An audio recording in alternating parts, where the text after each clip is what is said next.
নিচে না উপরে বসেন। আরে এই উপরে না নিচে বসেন। নিচে না উপরে, আমাদের মতো করে বসেন। আরে কি করছেন আপনি এগুলো? আচ্ছা আচ্ছা আপনার নাম কি? সরে যান, আপনার নাম কি? সরে যান, আপনার নামটা বলেন। সরে যান, আরে আপনার নামটা বলেন। সরে যান। আপনার নামটা বলেন। আর কত আমার নামই তো সরে যান। ও আচ্ছা আচ্ছা, আপনার প্রস্তুতি কেমন? ফ্যাট ফেটি মানে? ফ্যাট মানে মোটা, ফেটি মানে মোটি, মোটামুটি। ও আচ্ছা জি আচ্ছা, আমি আপনার গ্রামের সম্পর্কে কিছু জিজ্ঞাসা করতে চাই। Okay ma'am. আপনার গ্রামের নাম কি? শিলমারি, বোয়ালমারি। আপনি কিছু বলবেন? জি বলবো। আপনি কোন কোন বিষয়ে পারদর্শী? আমি অনেক বিষয় পারদর্শী, যেমন? বাংলা, ইংরেজি, বিজ্ঞান, অঙ্ক। আচ্ছা আচ্ছা আচ্ছা, তাহলে আমি আপনাকে ইংলিশে কিছু প্রশ্ন করি। Okay ma'am. আচ্ছা বলুন তো, ডাক্তার আসার আগে রুগীটি মারা গেল, এর ইংরেজি কি হবে? ডাক্তার আসার আগে রোগীটি মারা গেল, এটা ইংরেজিতে না বলে আরবিতে বলি। জি বলুন। ইন্না লিল্লাহি ওয়া ইন্না ইলাইহি রাজিউন। ও আচ্ছা, আর ইংলিশে কি হবে?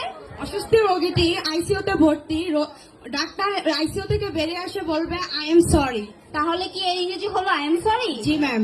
আচ্ছা ঠিক আছে, তাহলে এবার বলুন তো, মেয়েটি নিচে দাঁড়িয়ে আছে, এর ইংরেজি কি হবে? Miss understanding. মানে? মিস মানে মেয়েটি, আন্ডার মানে নিচে, স্ট্যান্ডিং মানে দাঁড়িয়ে আছে, মেয়েটি নিচে দাঁড়িয়ে আছে। ও আচ্ছা। জি ম্যাম। আচ্ছা বলুন তো, ম্যাঙ্গো অর্থ কি? মানুষ যায়। মানে? ম্যান মানে মানুষ, গো মানে যায়, মানুষ যায়। ও আচ্ছা। জি ম্যাম। আপনার কিছু বলার আছে? জি বলার আছে। আপনি গণিতে কেমন পারদর্শী? আমি গণিতে অনেক ভালো পারদর্শী। আচ্ছা, তাহলে 80 থেকে 90 পর্যন্ত বলে দেখেন দেখি। 80 থেকে 90, 81, 82, 83, 84, 85, 86, 87, 88, 79, 80। এ কি, আপনি তো কিছুই পারেন না, আমার থেকে শিখুন। 81, 82, 83, 84, 85, 86, 87, 88, 79, 80। একই তো আছে। আচ্ছা বলুন তো, আগেরকার দিনের গান আর এখনকার দিনের গানের মধ্যে পার্থক্য কোথায়?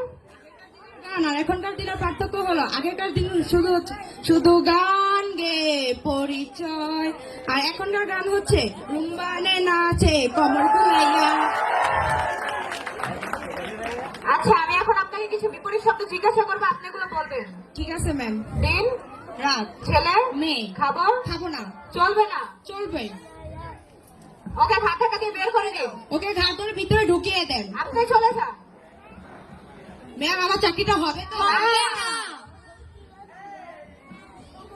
আমরা যদি আচরণগত শিক্ষাই না ব্যবহার করি, আসুন আমরা সুশিক্ষার পাশাপাশি আচরণগত শিক্ষা অর্জন করি। ধন্যবাদ সবাইকে।